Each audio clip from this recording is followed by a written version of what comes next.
Oui, vous avez bien reconnu le titre Édouard aux mains d'argent, qui est littéralement un film de Tim Burton. Je me suis trompé, je pense la dernière fois, je pensais que L'étrange Noël de Monsieur Jack était réalisé par Tim Burton, mais c'était pas le cas. Il était écrit par lui. Mais on dit à Tim Burton, ah toi tu es plus gothique, c'est pas trop pour toi Noël, ou tu as fait une version Noël en animé, est-ce que tu peux faire ça avec des vrais acteurs? Tim Burton a dit Hold my beer. Et il a fait Édouard aux mains d'argent. Seulement Tim Burton peut créer un monde comme ça. Et je pense que c'est un des premiers rôles de Johnny Depp à l'insu de Tim Burton qui a commencé une belle franchise, une amitié entre les deux de longue date. Par où commencer par ce film? Moi, j'ai tellement adoré mon expérience de ce film-là. Johnny Depp était fait pour incarner ce personnage-là. À mon sens, c'est mon avis, là, je vous avais peut-être me lancer des tomates. C'est la meilleure performance de Johnny Depp à mon sens. Oui, plus que Jack Sparrow, plus que les autres films qu'il a fait après. Je pense vraiment que ça, c'était un rôle qui était fait pour lui. Puis, il parlait pas, Johnny Depp. Tout allait dans les mouvements, dans le faciès. Puis, on voyait un peu plus Johnny Depp dans une allure différente. Tu sais, on dit souvent, il y a des rôles qui ont été écrits pour certains acteurs comme Ryan Reynolds avec Deadpool ou voilà. Donc, on peut même dire que Jack Sparrow pour Captain Jack Sparrow pour Johnny Depp, mais ici, on peut dire la même chose, mais en même temps, hein, c'est un personnage qui parle pas. C'est un peu comme Rowan Atkinson pour Mr. Bean ou Charlie Chaplin avec Charlot. Des personnages qui parlent pas nécessairement, mais qui sont faits pour être incarnés à l'écran de leur plein gré. Et je pense vraiment que ce film-là va rester dans la mémoire des gens. Je pense que c'est un film qui est bon pour les deux. Les gens pourront savoir c'est un film pour les femmes. Non, c'est un film pour les hommes aussi. Je pense que les deux peuvent s'éclater avec ce film puis passer du bon moment. Et pour moi, c'est un bon indicateur pour un film de Noël. Est-ce qu'on peut le voir en famille? Ben justement, oui, parce que je pense que tout le monde peut y trouver un certain charme, surtout au premier visionnement. Surtout au premier visionnement, vous pourrez trouver un charme d'avoir vu ce film-là, que ce soit en famille ou avec quelqu'un. Moi, je l'ai vu avec ma mère quand j'étais plus jeune.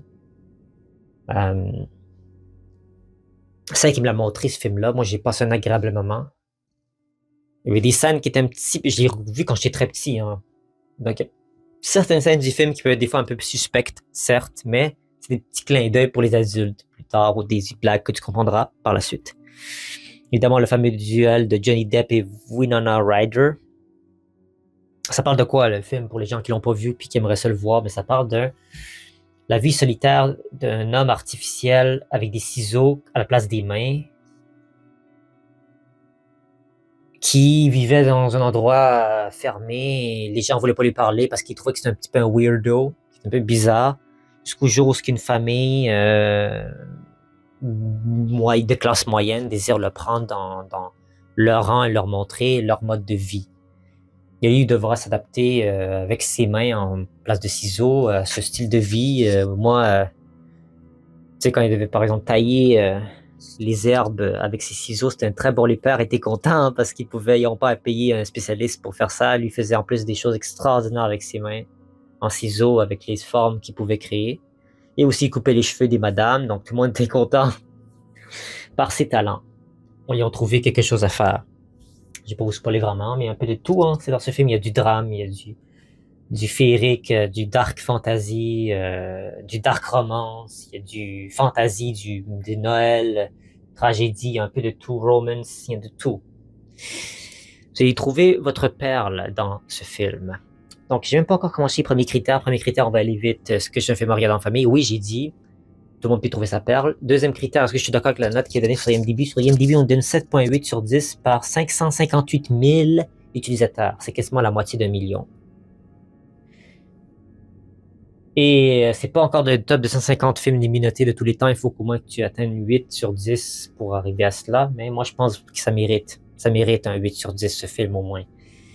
On espère qu'un jour, ça puisse augmenter. Hein. Des fois, des films comme ça qui augmentent en popularité et en note.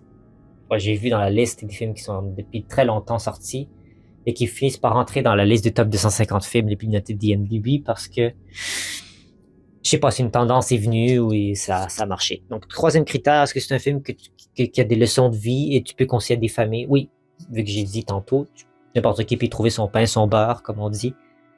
Donc, ça, je peux le conseiller à n'importe qui. Et je pense que beaucoup de gens le connaissent. C'est un classique dans le cinéma de Noël gothique. Et c'est quoi les leçons de la vie qu'on peut y tirer de ce film? Ben, c'est pas parce que t'es différent que les gens t'aiment pas ou que tu veux pas te faire une place en société. Tu peux, avec tes talents, avec ton unique qualité, je sais pas si ça se dit, mais avec ton unicité, tu peux trouver une façon de faire ta place. Puis même impressionner les gens. Les gens aiment ça. Surtout quand c'est de la monotonie puis c'est ordinaire. Tout le monde est ordinaire et pas, y a rien de spécial. Lui, toi, tu arrives dans le quartier puis tu impressionnes tout le monde. Puis même des gens, voilà, qui veulent se battre pour t'avoir, pour tes talents et tout ça. Et des gens qui peuvent même tomber en amour avec toi parce que si ça se fait toi une personne unique et tu es sensible aussi, le fait de pas parler, juste d'observer comment les gens vivent, comment les gens parlent, ça peut te rendre très charmant ou charmante. Donc voilà, c'est un peu les leçons de ce que ce film nous enseigne. J'espère que vous avez apprécié ce que mon analyse du film de Edward Scissorhands, Édouard aux mains d'argent. J'espère que vous allez apprécier mes commentaires. N'oubliez pas de voter dans les sondages que j'ai mis dans la section communauté. Je mets ça à chaque semaine, de nouveaux sondages. Donc n'hésitez pas à voter, ça fera du bien. Et on se dit à très bientôt pour de prochains films qui vont arriver demain et jusqu'à la fin décembre. Et aussi d'autres vidéos, évidemment. Il y aura des thèmes de Marvel, de DC, il y aura des vidéos d'improvisation, il y aura de tout. Donc ne vous inquiétez pas, je reste avec vous. Merci à vous tous d'avoir été de la partie. On se retrouve très bientôt. Au revoir.